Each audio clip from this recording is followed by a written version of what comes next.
मुळे आज आमच्या सोबत बिरदेव धोनी आहेत. तर काय वाटतंय साहेब तुम्हाला की आज बेळगावमध्ये तुम्ही बकरी चारवत आलेला आहे, काय वाटतंय? आता तर ऍक्च्युली धनगर असल्यामुळे आम्ही या गावाहून त्या गावाहून नेहमी फिरंदाजीवर असतो. बकरी चारा त्या गावाहून त्या गावाला जात असतो.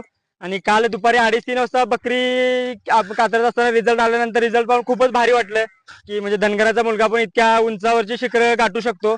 प्रयत्न जिद्द चिकाटी वगैरे असेल तर आपण प्रयत्नांना गवसणी घालू शकतो. हे एक खूप भारी वाटलं आणि त्यातून खूपच जास्त आनंद झाला आणि खूप भारी वाटलं की चांगला रँक मिळाला, 551 रँक मिळाला देशातून.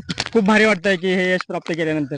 साहेब आता तुम्हाला पहिलेपासून शिक्षण आता कसं सुरुवात झाली होती तुमची आणि शिक्षणाबरोबर तुम्ही प्रत्येक गावागावामध्ये बकरी घेऊन जाता, तर अभ्यास करायला तुम्हाला त्रास झाला का? म्हणजे त्या टाइम लाईट नसा, शेतामध्ये नसायचे, कसं वाटत होतं तुम्हाला? म्हणजे ऍक्च्युली मेंढपाळाचा मुलगा असल्यामुळे थोडा अभ्यास करताना तर थोडा त्रास झालाच, पण जिद्द आणि चिकाटी असल्यामुळे आणि ती एक अभ्यासाबद्दल ओढ असल्यामुळं ते एक सुखकर होत गेला की मार्ग की अभ्यास आवडत होता. आणि बकरी राखण्याचे जे कष्ट आहे की त्याच्यापेक्षा तर अभ्यास चांगला वाटत होता. सो मग ते that motivated me to go for the study rather than going for the traditional sheep and goat रेअरिंग.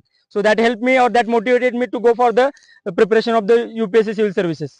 तुम्ही पहिलीच शिक्षण तुम्ही गावामध्ये झालं असेल किंवा 7वी किंवा 10वी, तर तुम्हाला अभ्यास करायची ओढ जी होती तुमच्या वडिलांवर प्रेरित झाली. मग वडील बकरी घेऊन जात होते किंवा मामा किंवा काका तुमचे बकरी चारवा गावी गाव जात, तसं तुमच्यावर बकऱ्यावर तुम्ही पण बकऱ्यासोबत तुम्ही गावागाव फिरायचे. Yes. तर तुम्हाला काय वाटतं शिक्षण शाळा सोडून एक बकऱ्या चारवा असं वाटत होतं का शाळा शिकायची जिद्द तुमच्या मनात होती? म्हणजे ऍक्च्युली बकरी राखणं आता इतकं सोपं नाही राहिलेलं आहे, खूप अवघड झालेला आहे तो व्यवसाय.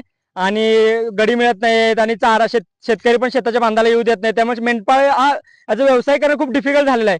त्याच्यापेक्षा एक शिक्षण किंवा चांगली नोकरी मिळवून स्थैर्य मिळवणं लाईफमध्ये खूप आहे, इम्पॉर्टंट आहे ते वाटत होतं. आणि एक की एक बेटर जॉब सिक्युरिटी प्रोव्हाइड करत होती UPSC सिव्हिल सर्व्हिस, बेटर पे कंडिशन होतं.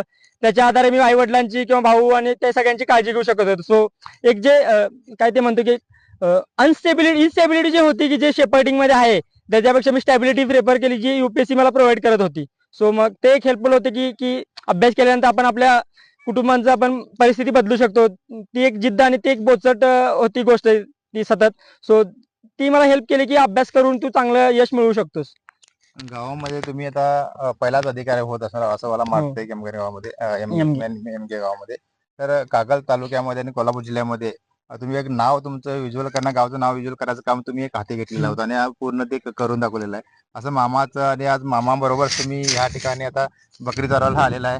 तुम्हाला एकदम सडनली धक्का बसल्यामुळे तुम्हाला एकदमच शॉक झाला असला की आज रिझल्ट तुमचा चांगला आलेला आहे. तर तुम्ही रिझल्ट मध्ये मुलांना काय संदेश देऊ शकता की आणि देशाला काय संदेश देता? सगळ्यात महत्वाचं नंतर काल रिझल्ट आल्यानंतर एकदम असं शॉकिंग होतं की यार म्हणजे की चांगला रँक मिळवून एका मेंढपाळाचा मुलगा IPS अधिकारी बनू शकतो, हे खूप भारी वाटत होतं. आणि यातून सांगायचा उद्देश मुलांसाठी हाच होता की कितीही वाईट परिस्थिती स्वतःवर आली, जर समजा तुमचं जिद्द चिकाटी आणि तुमचं एक डेडिकेशन असेल की त्या आधारे तुम्ही कितीही अवघड परिस्थिती असेल तर तुम्ही त्यावर मात करून एका चांगल्या पोझिशन किंवा चांगली नोकरीसाठी मिळू शकता आणि त्यानुसार तुम्ही तुमची परिस्थिती बदलू शकता. आणि मला वाटतं की डॉक्टर बाबासाहेब आंबेडकरांचा एक कोट आहे की तुम्ही गरिबीमध्ये जन्मलात हा तुमचा दोष नाहीये, पण तुम्ही गरिबीमध्ये मेला हा तुमचा दोष आहे. सो ती गोष्ट बदलण्यासाठी तुम्ही प्रयत्नांची पराकाष्ठा केली तर तुम्ही संधीचं सोनं करून तुम्ही सिच्युएशन बदलू शकताय.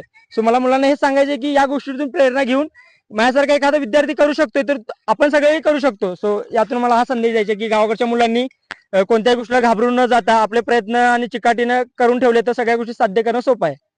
तर आज तुमचा आज एवढा खुशीचा दिवस आहे की आम्हाला खुशी वाटते की तुम्ही आज तुमची इंटरव्ह्यू घ्यायला की एक धनगरचा मुलगा एक सक्सेसफुलच्या रेसवर चढलेला आहे, पायऱ्यावर चढलेला आहे.